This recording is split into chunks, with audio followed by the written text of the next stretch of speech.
This podcast is brought to you by the School of Advanced Study, University of London.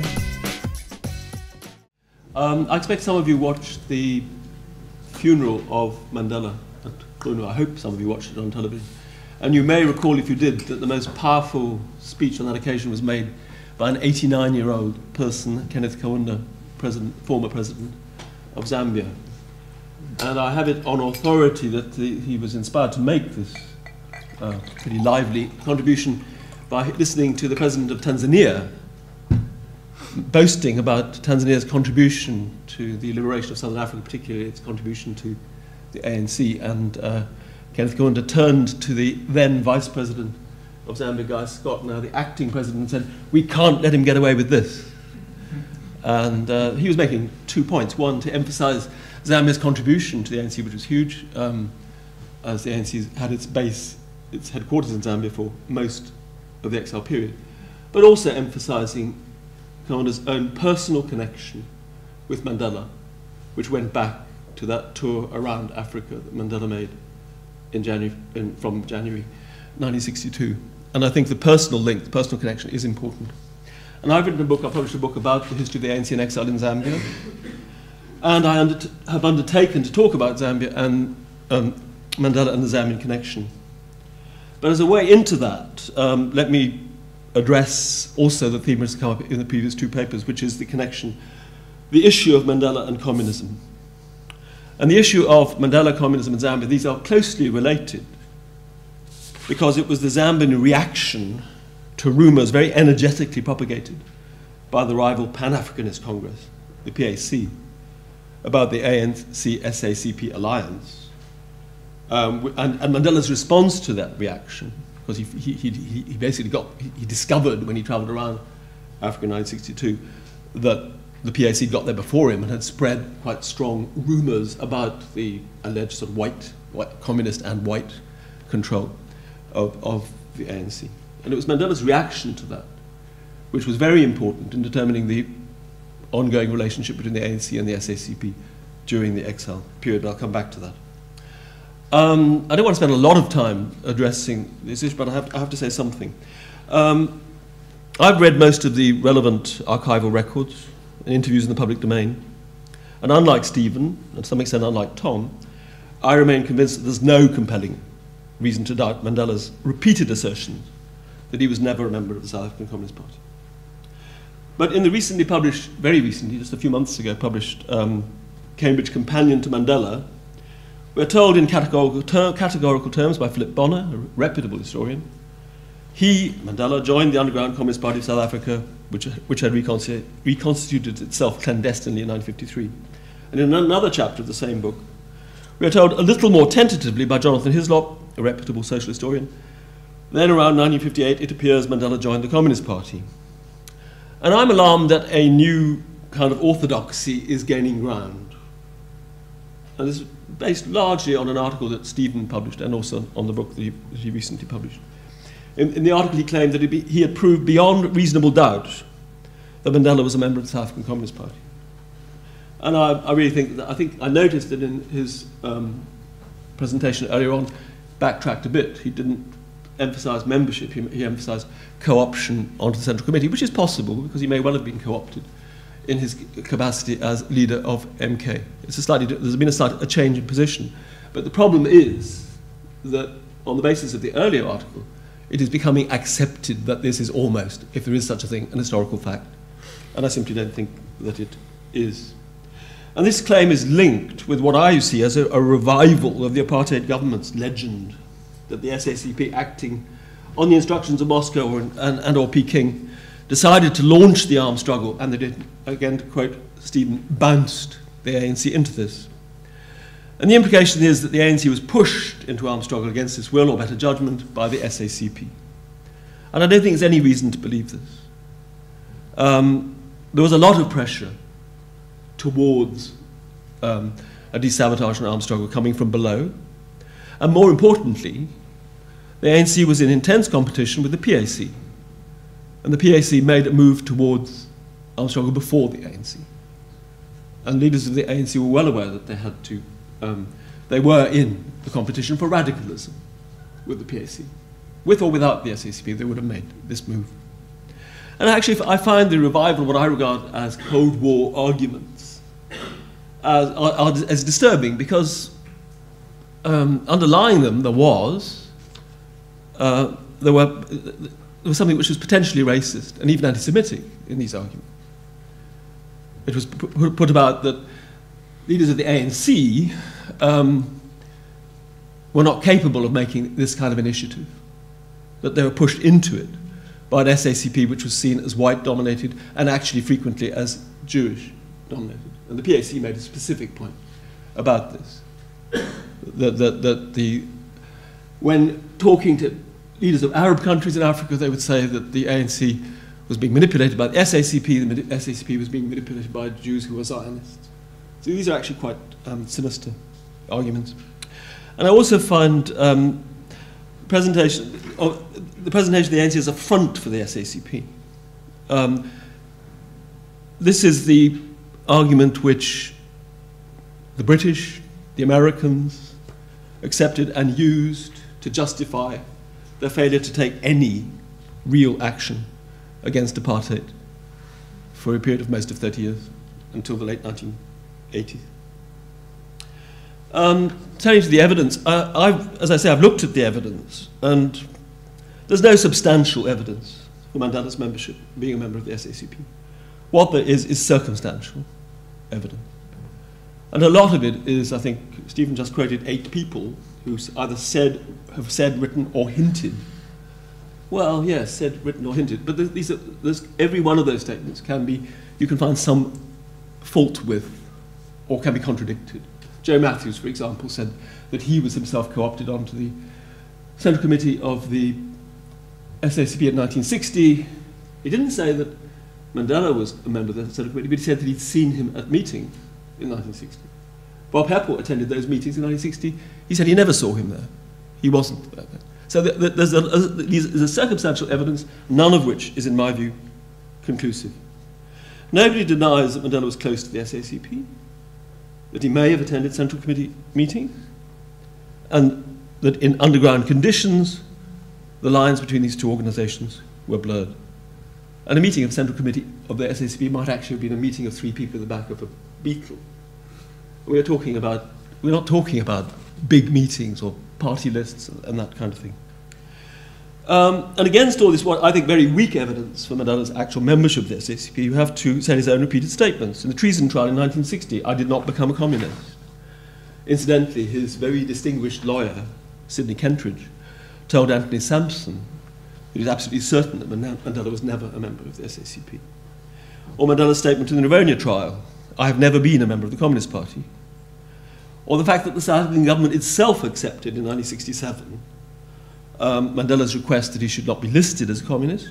He wrote to the Minister of Justice, 23rd of October 1967, I've never been a member or active supporter of the Communist Party of South Africa or its successor, the SACP. We can't find anything much more categorical than that.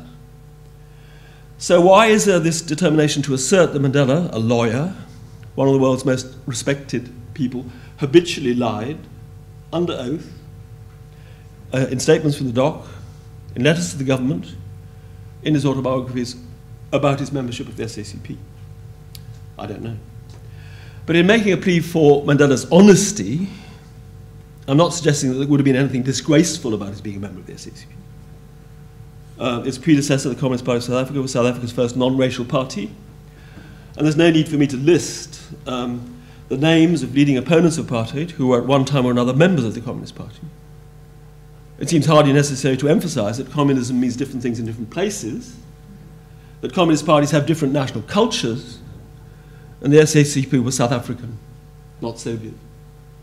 My good friend, great South African communist Jack Simons, always used to say, I'm a South African communist. I'm not a Soviet communist. So I would emphasize, again, say, there's no compelling reason to doubt that Mandela remained outside the SACP. And also that the founding of MK was primarily an ANC initiative. And it was formed in 1961 as a body that was formally independent of the ANC, the Congress Alliance, and the SACP. And it was set up in this way because some leaders of the ANC, both the ANC and the SACP, doubted the wisdom of the move towards armed struggle. Chief Albert Tuli, President General of the ANC, Moses Katani, General Secretary of the SACP, he was also Treasurer of the ANC, were both profoundly sceptical. They doubted that political avenues of struggle had been exhausted. And there was a very strong tradition of non-violence in the ANC and Congress alliance, especially in the Indian Congress. So again, I'm taking issue with I will quote some quotations from the Rivonia trial speech, the very well-known speech, one of the great speeches of the 20th century. And unlike Stephen, I think that Mandela was speaking the truth. I don't think he was obfuscating issues. Well, he said, in the Rivonia trial speech, he said, I want to say that the suggestion made by the state that the struggle in South Africa is under the influence of foreigners or communists is wholly incorrect.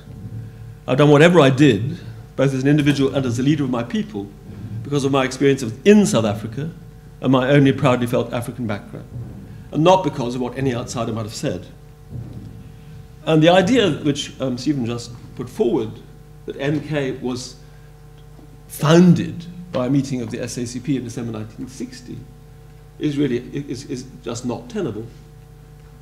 It's fairly obscure what that decision was, but it's certain that it wasn't in any way binding on the ANC. And the fact that Moses Katani, the leader of the South African Communist Party, could 6 months later speak strongly against the turn-to-arms struggle in an ANC meeting is an indication that no very firm decision had been made. And so that the reasons for the keeping of MK separate from the ANC and the SACP are clear, and they remain, and they hold. Mandela, in the Rivonia trial speech, was also very clear about his perception of the difference between the ANC and the Communist Party. He said, the ANC, unlike the Communist Party, admitted Africans only as members. Its chief goal was and is for the African people to win unity and full political rights. The Communist Party's main aim, on the other hand, was to remove the capitalists and replace them with a working class government. The Communist Party sought to emphasize class distinctions, while the ANC seeks to harmonize them. This is a vital distinction. Going on, he said, it is true that there has often been close cooperation between the ANC and the Communist Party, but cooperation is merely proof of a common goal, in this case, the removal of white supremacy, and is not proof of a complete community of interests. Again, in the same speech, he said, as I understand the state case, in particular the evidence of Mr. X, the state witness Bruno Mtolo, the suggestion is that Umkhonto was the inspiration of the Communist Party, which sought to enroll the African people into an army which ostensibly was to fight for African freedom, but in reality was fighting for a communist state. Nothing could be further from the truth. In fact, the suggestion is preposterous. Umkhonto was formed by Africans to further their struggle for freedom in their own land. Communists and others supported the movement. We only wish that more sections of the community would join us. Okay, let me turning more to the Zambian connection. This really begins with Mandela's African trip, between January and July 1962, during which he attended the Pan-African Freedom Movement for East Central and Southern Africa Conference in Addis Ababa. And Mandela was actually shocked to find that the PAC, the Pan-Africanist Congress, had got around Africa ahead of the ANC and had successfully planted in the minds of many the ideas that the PAC, was the radical movement. The ANC was not truly Pan-Africanist, because of its involvement with the multiracial Congress alliance and its alliance with what was portrayed as a white-dominated SACP. And it's quite strange that similar arguments were being used against the communist influence in the ANC by the apartheid government and the ANC's main rival, the PAC. Well, Mandela was aware that Zambia and Tanzania, as the frontline states, would be the most important bases for the ANC's external mission and the launching pads for any armed struggle, which, of course, they did become. He didn't visit Zambia this time, which was then Northern Rhodesia. He overflew it in January 1962 and again on his way back in July. But he did meet Kaunda and other Zambian leaders in Tanganyika, Ethiopia, and Egypt. He also met Julius Nyerere and other Tanganyikan leaders. Both Kaunda and Nyerere were personally sympathetic and supportive. But in his memoir, Mandela recalled, Oliver Tambo and I had a private discussion with Kenneth Kaunda. He told us he was concerned about our alliance with white communists and indicated this reflected poorly upon us in Africa. And then Mandela says, this view came as something of a revelation to me. It was a view that I was to hear over and over during my trip. And then he had a day-long meeting with Reuben Kamanga, vice president of the Zambian party UNIP in Cairo, and Kamanga told him, we've heard disturbing reports from the PAC to the effect that Umkhonto we Sizwe is the brainchild of the Communist Party and the Liberal Party, and that the idea of the organisation is merely to use Africans as cannon fodder. Mandela protested that he was a bit surprised by this. He said, I'm surprised the Liberal Party and the Communist Party were arch enemies who couldn't come together to play a game of cards. But he said, speaking at the risk of some immodesty, I myself was the prime mover behind MK's formation. And I don't doubt that statement. In a contemporary report to the National Working Committee of the ANC, he wrote, there are great reservations about our policy, and there is a widespread feeling that the ANC is a communist-dominated organisation. The mere allegation that you are a stooge is of itself so damaging that it must automatically discredit the ANC. He's not saying that it's true, he's saying that if people spread this rumour, it's not good news. And he also pointed out, because this was a double-sided thing, that the award of the Nobel Peace Prize to Chief Luthuli had created the impression that Luthuli has been bought by the West, that he's a stooge of white. So the same argument actually was being made from an anti-communist and an anti-liberal, basically an anti-white position. And in London in June 1962, Mandela took a hard line, and he told Yusuf Dadoo, exile representative of the SACP, and Vela Pillay, that there'd have to be a change of tactics, a new emphasis on an African image, a phrase which he used, if the ANC was to gain acceptance in independent Africa. And on his return to South Africa in July 1962, Mandela told his colleagues in the ANC's National Working Committee the same thing. And in his memoirs, he recalled, still ringing in my ears, was my final meeting with the Zambian leaders, who told me that they were bewildered by the ANC's non-racialism and communist ties. So in fact, it was the non-racialism and the association with whites which were equally problematic. He told the Working Committee that Oliver Tambo and I believed that the ANC had to appear more independent to reassure our new allies on the continent, for they were the ones who would be financing and training Umkhonto we Sizwe.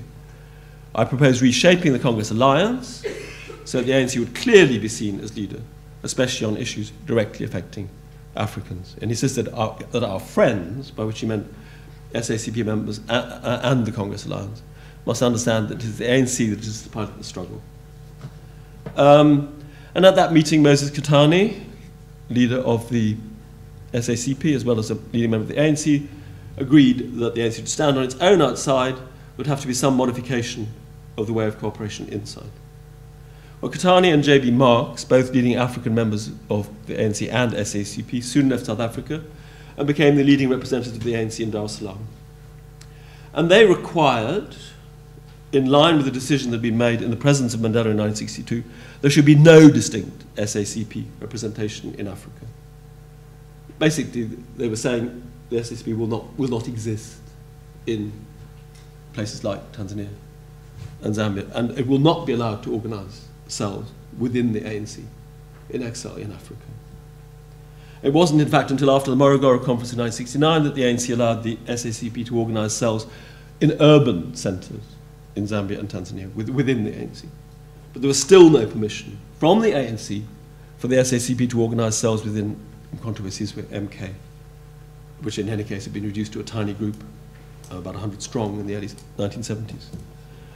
People like Chris Hani and James April, leading members of MK and veterans of the Wanky campaign, were both critical of the hard line that Katani and Marx took against the SACP organising in Africa and within MK. But it has to be emphasised that it was leading African members of the SACP, also leading members of the ANC, who took this line. And it's reasonable to suggest that as nationalists, they put the ANC first, were determined to safeguard its position in the host countries. It wasn't, in fact, until the late 1970s that the SACP was able to organise cells within MK in the Angolan camps, and then it had to do this clandestinely, if you read James Nulu's book. I mean, this position was tactical, and globally, the informal alliance continued. The SACP was useful to the ANC as a link to the USSR, which was a major source of funding from 1963 until the mid-1970s. By 1976, Scandinavian sources were much more important. For the late 70s, right through to the end, Swedish aid and support was much more important than Soviet or Eastern Bloc support. And I have also to say that the SACP was never recognised in Zambia or Tanzania as a separate liberation movement, was never able to hold public meetings in either country, could only exist underground within the ANC.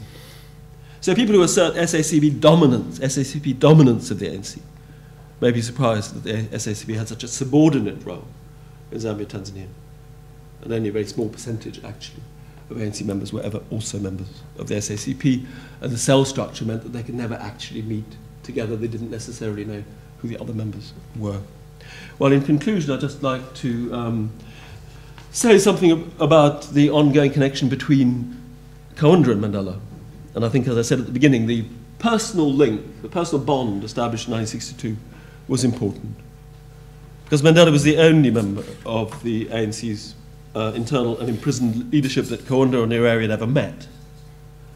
In 1964, after the Rivonia trial judgment, Kaunda wrote to President Donges of South Africa, offering a non-aggression pact in exchange for the release to Zambia of Mandela and other Rivonia trial prisoners. There was no response, but Kaunda raised the question of Mandela's release again in correspondence with Forster in 68-9, 74-5.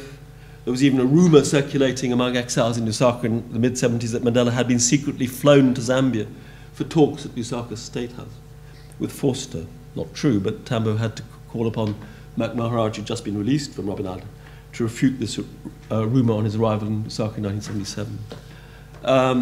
And it was, I think, in response to a request from Kaunda when Kaunda met Botha on the Botswana border in 1982 that the South African government first seriously considered the release of Mandela, resulting in an offer for his conditional release to the Transkei in 1984,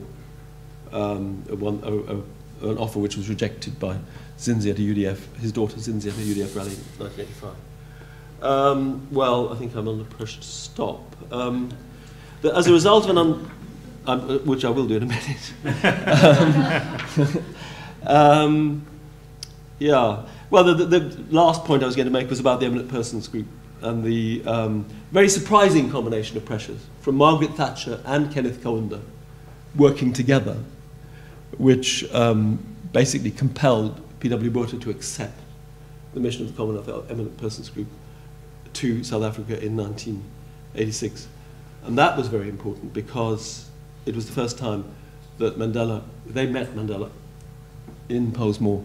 It was the first time that Mandela really became part of a public negotiation process. It was also as a result of that move that Britain and the United States, for the first time, recognised the ANC. It was only then that British and American diplomats were permitted by their governments to speak to the ANC. Thanks. Thank you, Hugh.